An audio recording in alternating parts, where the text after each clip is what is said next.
Chapter 6. Pig and Pepper. For a minute or two she stood looking at the house and wondering what to do next, when suddenly a footman in livery came running out of the wood.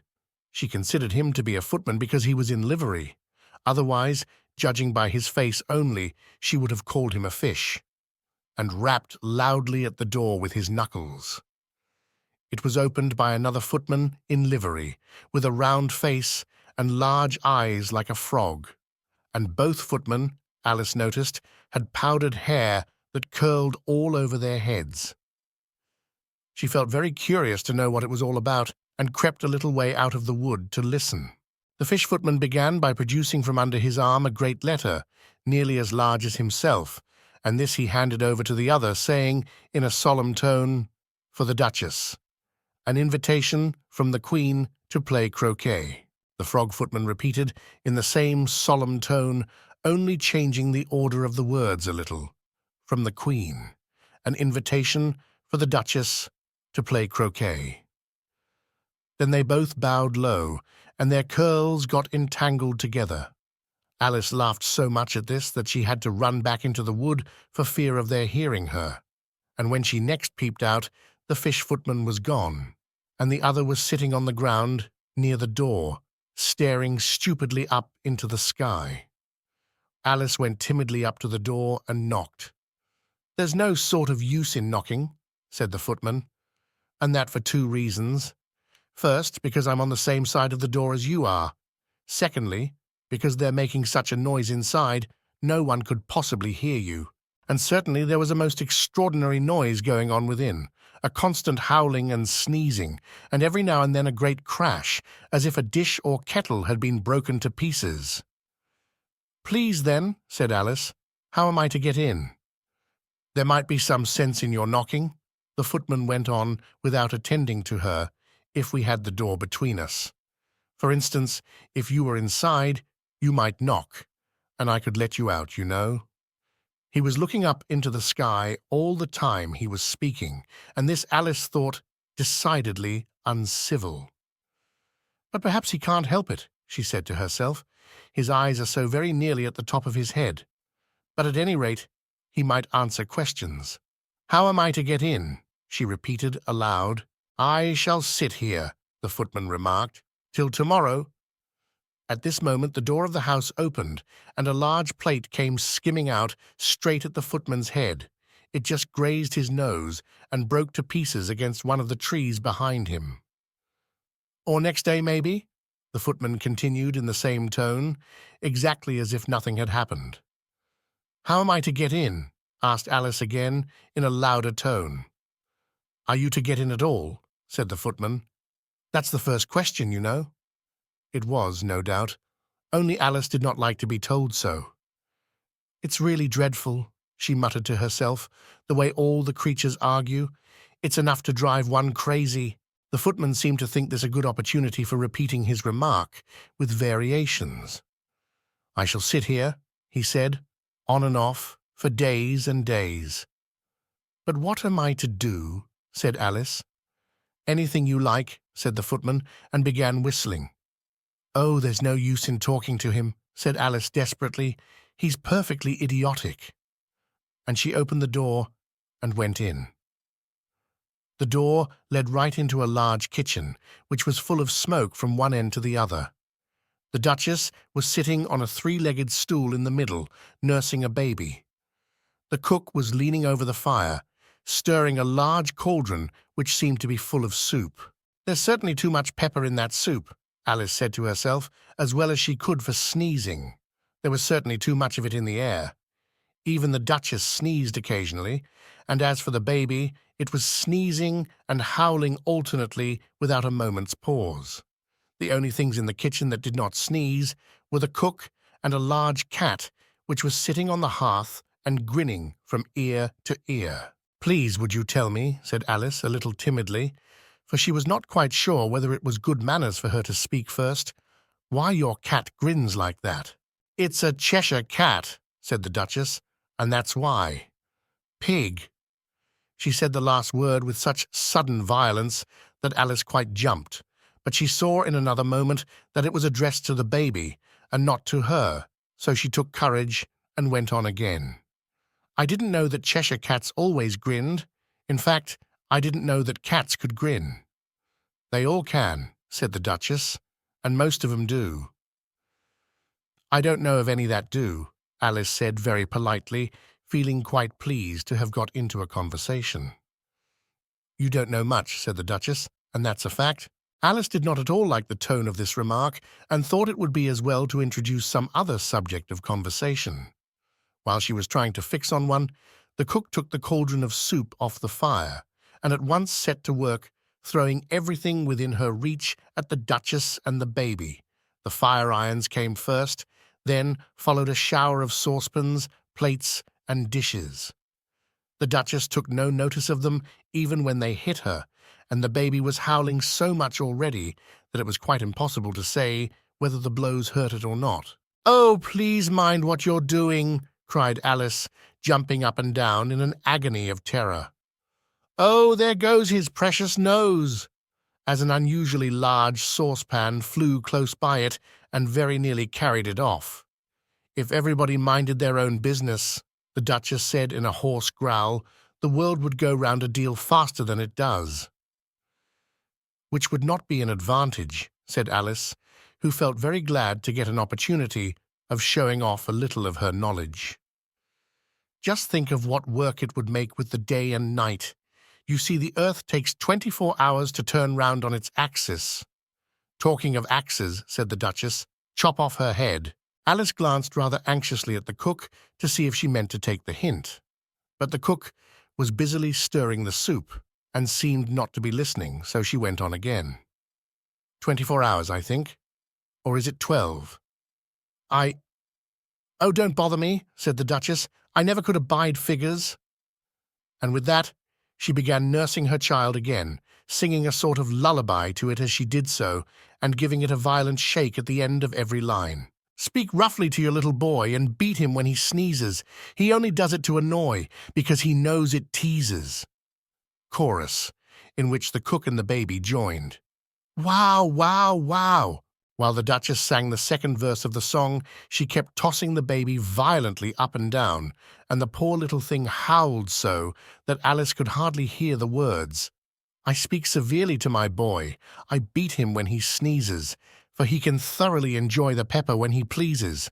Chorus. "Wow, wow, wow! Here, you may nurse it a bit if you like," the Duchess said to Alice, flinging the baby at her as she spoke. "I must go and get ready to play croquet with the Queen." And she hurried out of the room.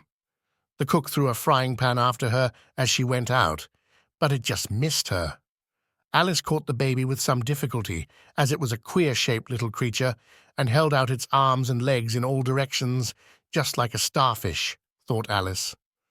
The poor little thing was snorting like a steam engine when she caught it, and kept doubling itself up and straightening itself out again, so that altogether, for the first minute or two, it was as much as she could do to hold it. As soon as she had made out the proper way of nursing it, which was to twist it up into a sort of knot, and then keep tight hold of its right ear and left foot so as to prevent its undoing itself, she carried it out into the open air.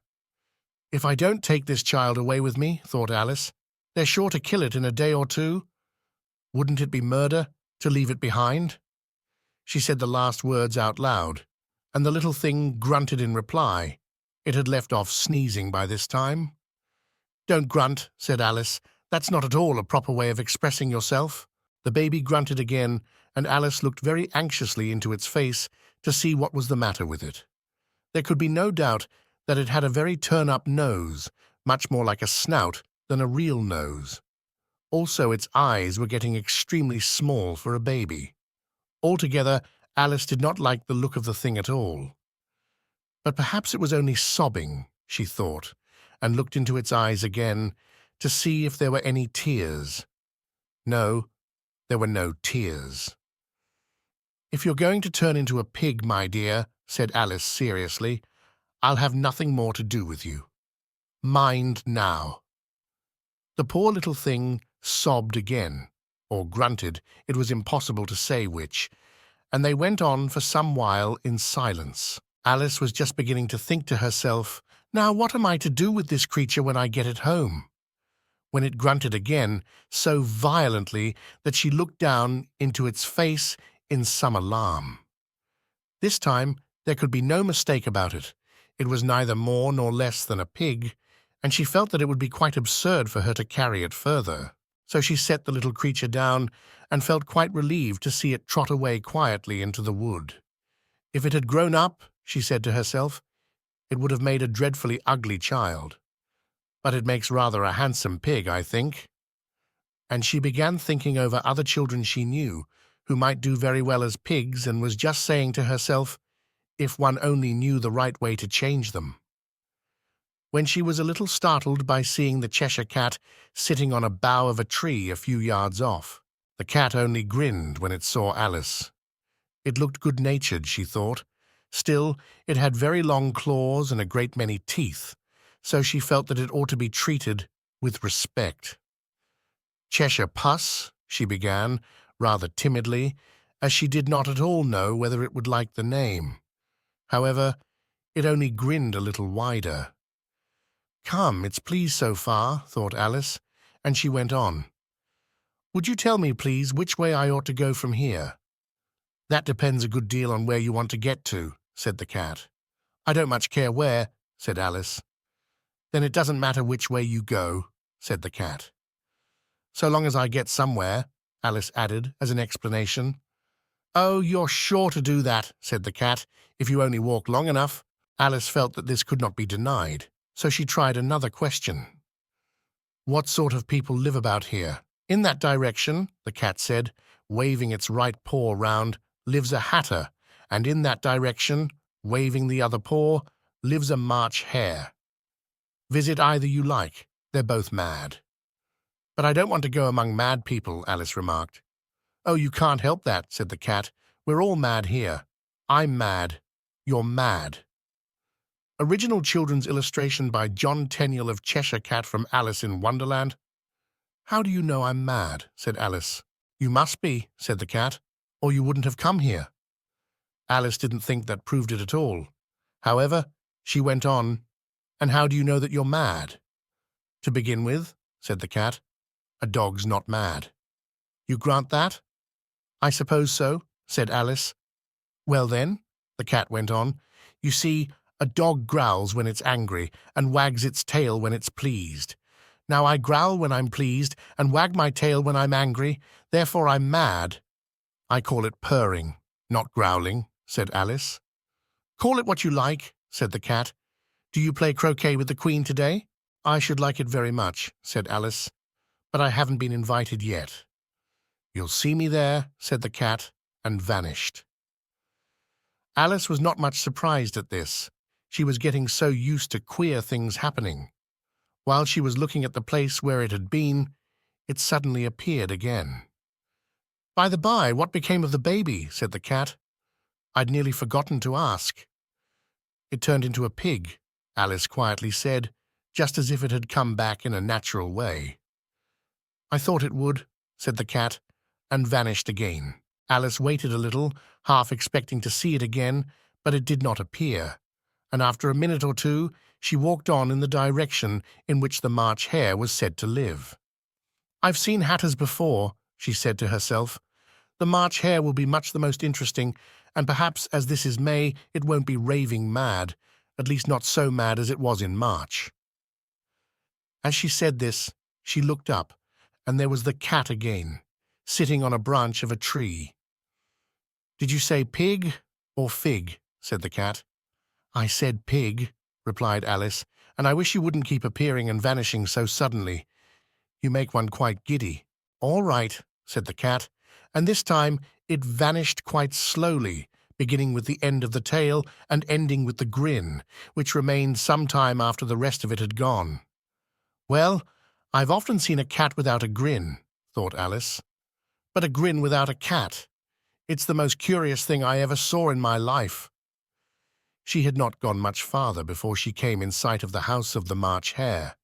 She thought it must be the right house, because the chimneys were shaped like ears, and the roof was thatched with fur. It was so large a house that she did not like to go nearer, till she had nibbled some more of the left-hand bit of mushroom, and raised herself to about 2 feet high. Even then, she walked up towards it rather timidly, saying to herself, suppose it should be raving mad after all. I almost wish I'd gone to see the Hatter instead. Chapter 7. A Mad Tea Party. There was a table set out under a tree in front of the house, and the March Hare and the Hatter were having tea at it. A dormouse was sitting between them, fast asleep, and the other two were using it as a cushion, resting their elbows on it and talking over its head. Very uncomfortable for the dormouse, thought Alice, only as it's asleep I suppose it doesn't mind. The table was a large one, but the three were all crowded together at one corner of it. "No room! No room!" they cried out when they saw Alice coming. "There's plenty of room," said Alice indignantly, and she sat down in a large armchair at one end of the table. "Have some wine?" the March Hare said in an encouraging tone. Alice looked all round the table, but there was nothing on it but tea. "I don't see any wine," she remarked. "There isn't any," said the March Hare. "Then it wasn't very civil of you to offer it," said Alice angrily. "It wasn't very civil of you to sit down without being invited," said the March Hare. "I didn't know it was your table," said Alice. "It's laid for a great many more than 3. "Your hair wants cutting," said the Hatter. He had been looking at Alice for some time with great curiosity, and this was his first speech. "You should learn not to make personal remarks," Alice said with some severity. "It's very rude." The Hatter opened his eyes very wide on hearing this, but all he said was, "Why is a raven like a writing desk?" "Come, we shall have some fun now," thought Alice. "I'm glad they've begun asking riddles. I believe I can guess that," she added aloud. "Do you mean that you think you can find out the answer to it?" said the March Hare. "Exactly so," said Alice. "Then you should say what you mean," the March Hare went on. "I do," Alice hastily replied. At least I mean what I say. That's the same thing, you know." "Not the same thing a bit," said the Hatter. "You might just as well say that I see what I eat is the same thing as I eat what I see." "You might just as well say," added the March Hare, "that I like what I get is the same thing as I get what I like."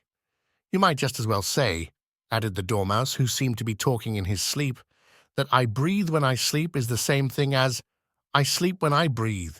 "It is the same thing with you," said the Hatter, and here the conversation dropped, and the party sat silent for a minute, while Alice thought over all she could remember about ravens and writing desks, which wasn't much. The Hatter was the first to break the silence. "What day of the month is it?" he said, turning to Alice. He had taken his watch out of his pocket and was looking at it uneasily, shaking it every now and then and holding it to his ear. Alice considered a little and then said, "The 4th. 2 days wrong," sighed the Hatter. "I told you butter wouldn't suit the works," he added, looking angrily at the March Hare. "It was the best butter," the March Hare meekly replied. "Yes, but some crumbs must have got in as well," the Hatter grumbled. "You shouldn't have put it in with the bread knife." The March Hare took the watch and looked at it gloomily. Then he dipped it into his cup of tea and looked at it again. But he could think of nothing better to say than his first remark. "It was the best butter, you know." Alice had been looking over his shoulder with some curiosity. "What a funny watch," she remarked. "It tells the day of the month and doesn't tell what o'clock it is." "Why should it?" muttered the Hatter.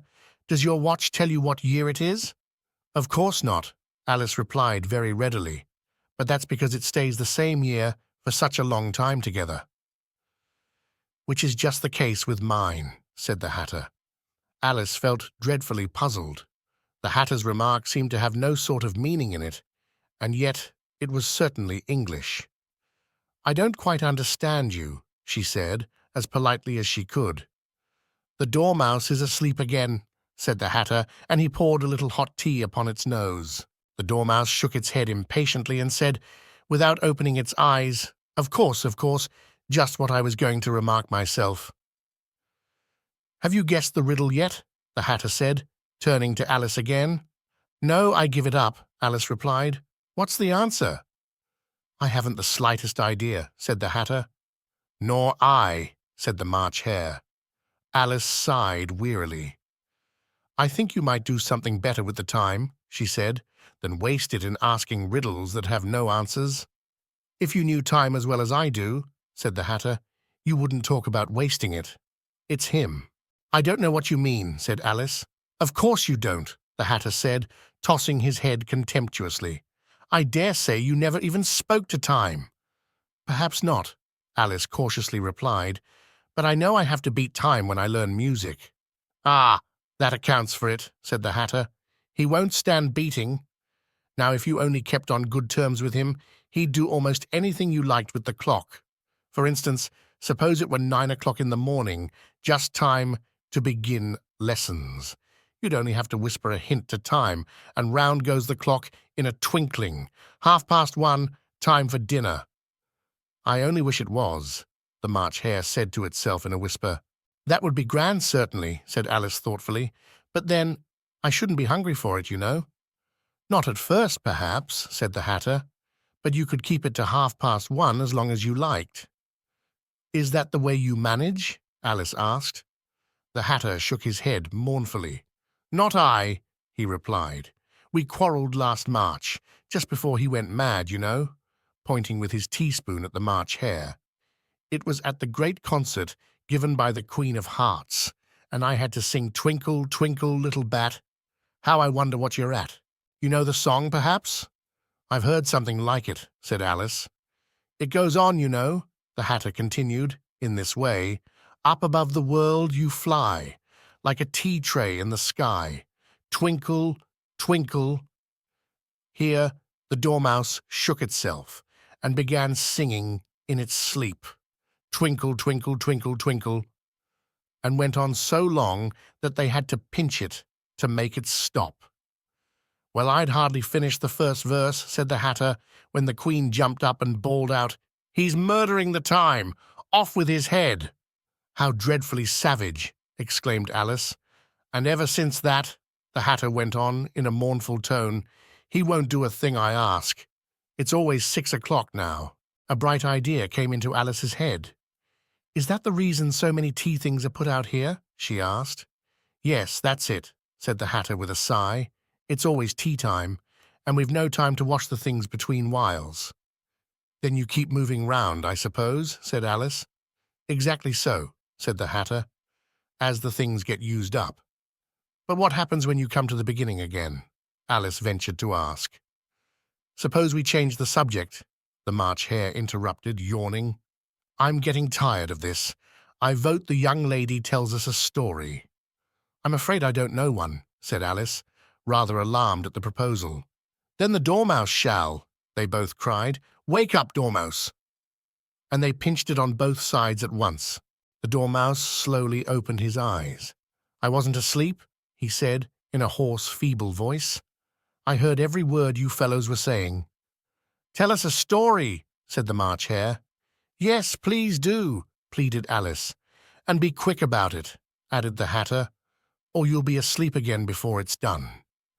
"Once upon a time, there were 3 little sisters," the Dormouse began in a great hurry, "and their names were Elsie, Lacie, and Tilly, and they lived at the bottom of a well—" "What did they live on?" said Alice, who always took a great interest in questions of eating and drinking.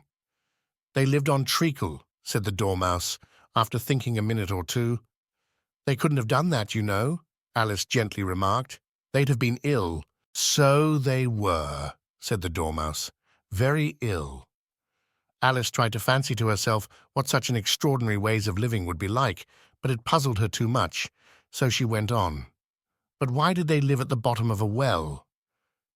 "Take some more tea," the March Hare said to Alice, very earnestly. "I've had nothing yet," Alice replied in an offended tone, "so I can't take more."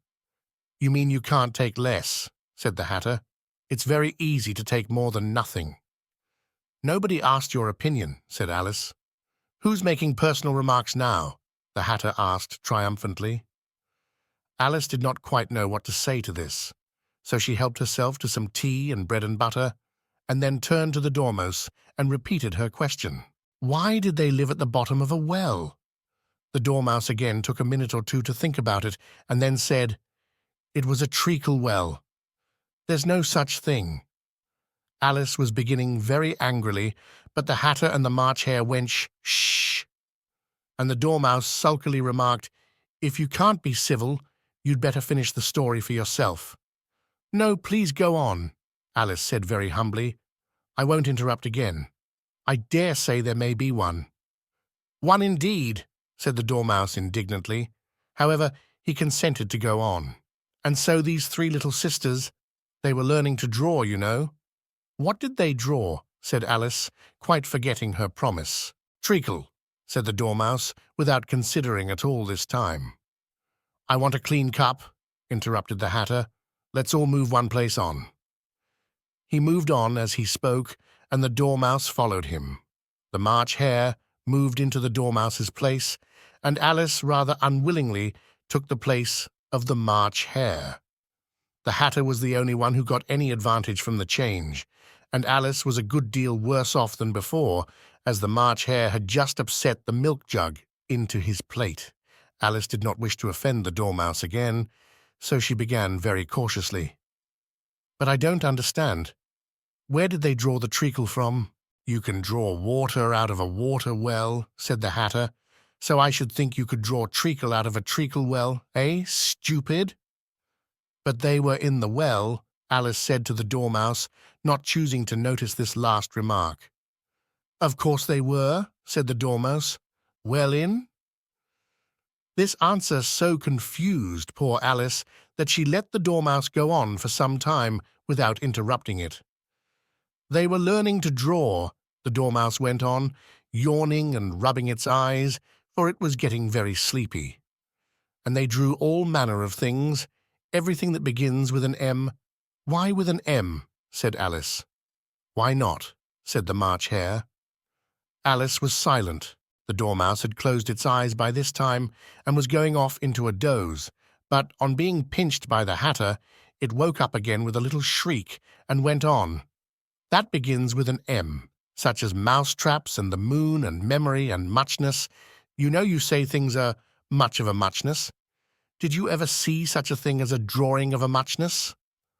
Really, now you ask me, said Alice, very much confused. I don't think. Then you shouldn't talk, said the Hatter.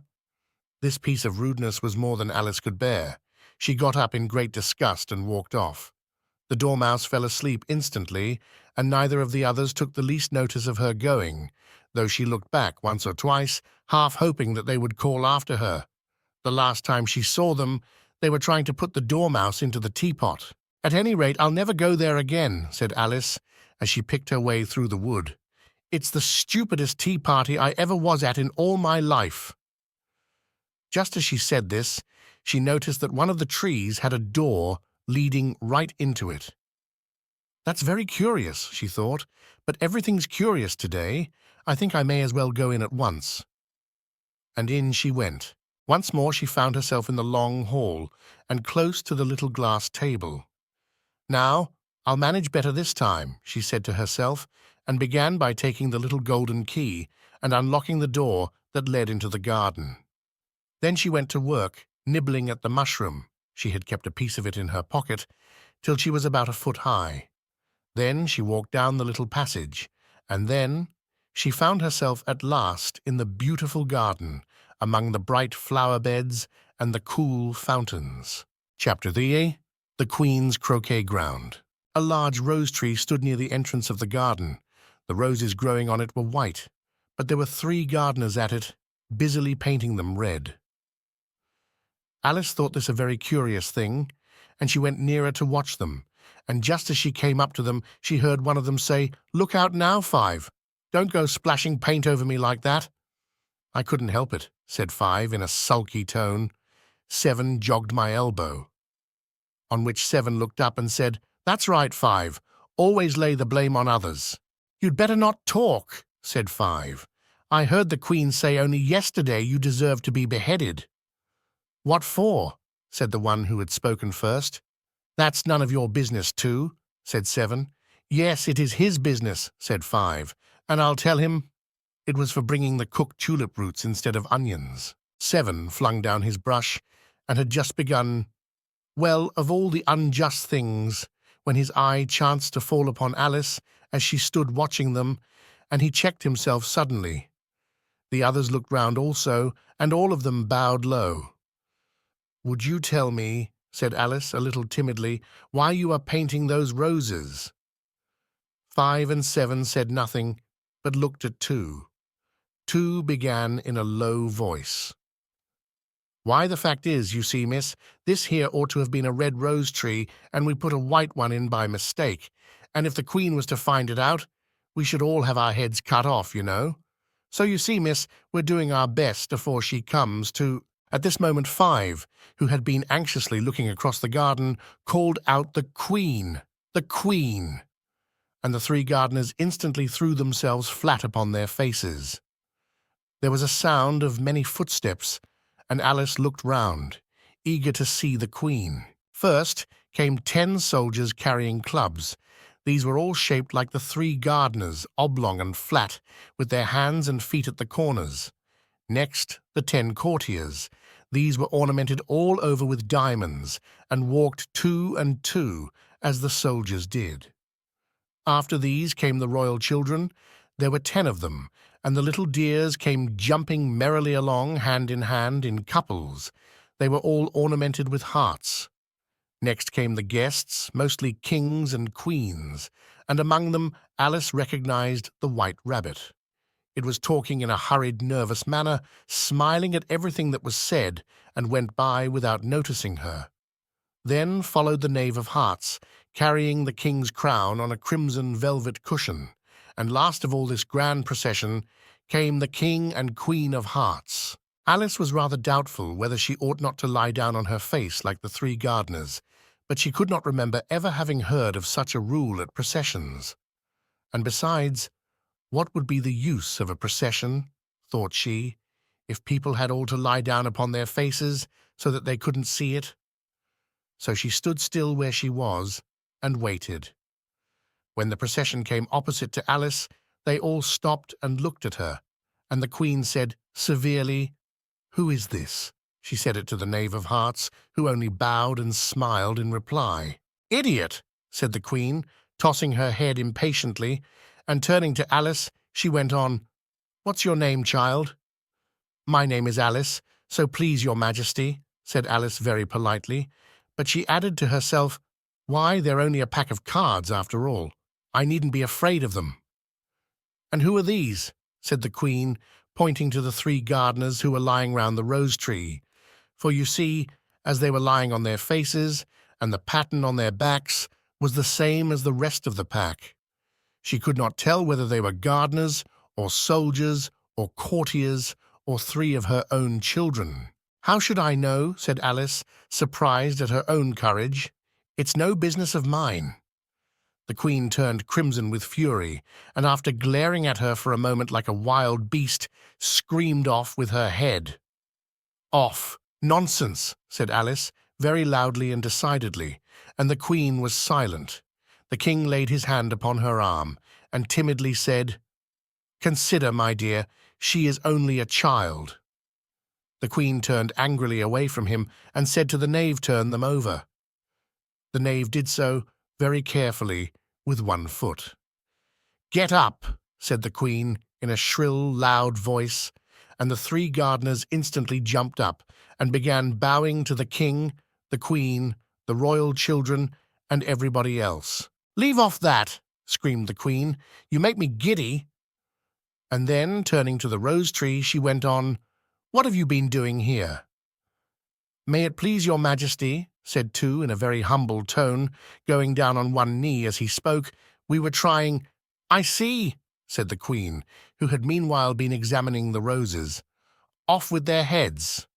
And the procession moved on, 3 of the soldiers remaining behind to execute the unfortunate gardeners, who ran to Alice for protection.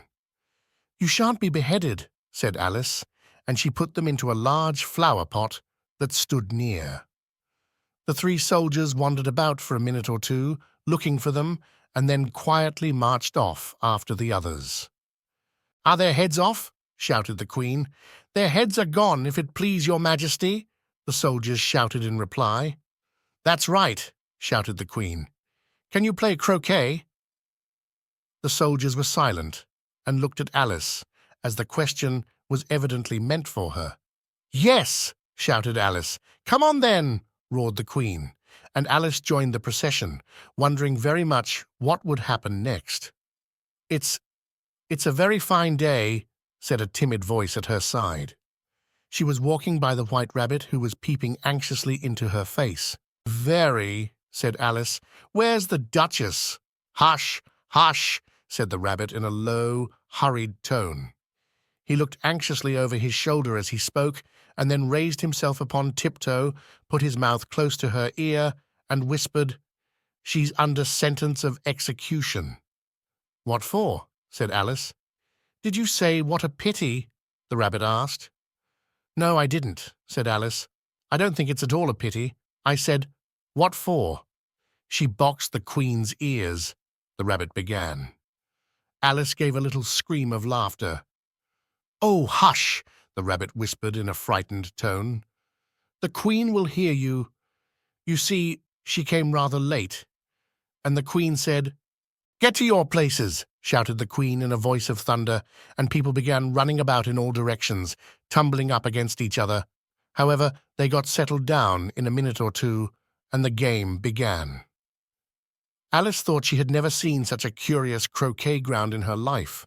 It was all ridges and furrows. The balls were live hedgehogs, the mallets live flamingos, and the soldiers had to double themselves up and to stand on their hands and feet to make the arches. The chief difficulty Alice found at first was in managing her flamingo. She succeeded in getting its body tucked away, comfortably enough, under her arm, with its legs hanging down. But generally, just as she had got its neck nicely straightened out, and was going to give the hedgehog a blow with its head, it would twist itself round and look up in her face with such a puzzled expression that she could not help bursting out laughing. And when she had got its head down and was going to begin again, it was very provoking to find that the hedgehog had unrolled itself and was in the act of crawling away. Besides all this, there was generally a ridge or furrow in the way wherever she wanted to send the hedgehog to, and, as the doubled-up soldiers were always getting up and walking off to other parts of the ground, Alice soon came to the conclusion that it was a very difficult game indeed. The players all played at once without waiting for turns, quarrelling all the while, and fighting for the hedgehogs, and in a very short time the Queen was in a furious passion, and went stamping about and shouting off with his head, or off with her head, about once in a minute. Alice began to feel very uneasy. To be sure, she had not as yet had any dispute with the Queen, but she knew that it might happen any minute. And then, thought she, what would become of me? They're dreadfully fond of beheading people here. The great wonder is that there's anyone left alive. She was looking about for some way of escape and wondering whether she could get away without being seen, when she noticed a curious appearance in the air. It puzzled her very much at first, but after watching it a minute or two, she made it out to be a grin, and she said to herself, "It's the Cheshire Cat. Now I shall have somebody to talk to." "How are you getting on?" said the cat, as soon as there was mouth enough for it to speak with. Alice waited till the eyes appeared, and then nodded. "It's no use speaking to it," she thought, "till its ears have come, or at least one of them." In another minute the whole head appeared, and then Alice put down her flamingo and began an account of the game, feeling very glad she had someone to listen to her. The cat seemed to think that there was enough of it now in sight, and no more of it appeared.